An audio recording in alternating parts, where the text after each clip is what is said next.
সম্প্রতি সময়ে মোনামি ঘোষ কলকাতা বাংলা চলচ্চিত্রে দর্শক পেয়ে একজন অভিনেত্রী। মোরওভার এই তারকা তার কেরিয়ারে বেশ কিছু চলচ্চিত্রে অভিনয় করেন।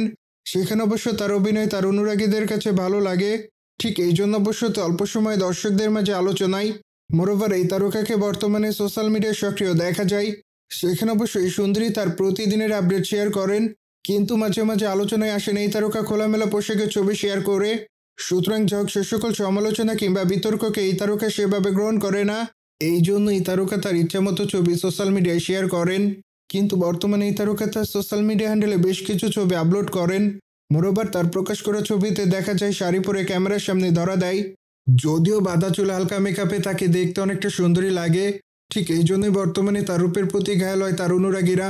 কিন্তু তার প্রকাশ করা ছবির কমেন্ট বক্সে অনেকে তাকে সুন্দরী বলে দাবি করেন। মোরওভার অনেকে আবার গ্ল্যামার গার্ল লিখেছেন, যদিও আবার অনেকে তাকে প্রিটি গার্ল লিখেছে।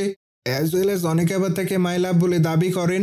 সেই সাথে অনেকে আবার তার রূপের প্রতি ক্র্যাশ খেয়েছেন বলে দাবি করেন। সুতরাং যাক, সবকিছু মিলে এই তারকা বর্তমানে দর্শকদের মাঝে আলোচনায়। বাই দ্য ওয়ে, বর্তমানে এই তারকার হাতে বেশ কিছু চলচ্চিত্রের কাজ আছে, কিন্তু আপাতত এই তারকা কোনো চলচ্চিত্রের শুটিংয়ের কাজ করছেন না। মোরওভার আরও শোনা যায় যে আগামী বছর এই তারকাকে ওটিটিতে অভিনয় করতে দেখা যাবে, কিন্তু তার আপকামিং প্রজেক্টের নাম এখনও চূড়ান্ত করা হয়নি। অন্যদিকে পদাতিক চলচ্চিত্রে এই তারকাকে সর্বশেষ দেখা যায়। মোরওভার সেখানে এই তারকা চঞ্চল চৌধুরীর স্ত্রীর চরিত্রে অভিনয় করেন। সেখানে অবশ্য তার অভিনয় তার অনুরাগীদের কাছে ভালো লাগে। সুতরাং জেনে তো নিলেন, টলিগঞ্জের তারকা মোনামি ঘোষ ক্যামেরার সামনে শাড়ি পরে ধরা দেয়। ফলে এই বিষয়টি নিয়ে যদি আপনাদের কোনো মতামত থাকে তাহলে অবশ্যই আমাদের কমেন্ট বক্সে জানাতে ভুলবেন না।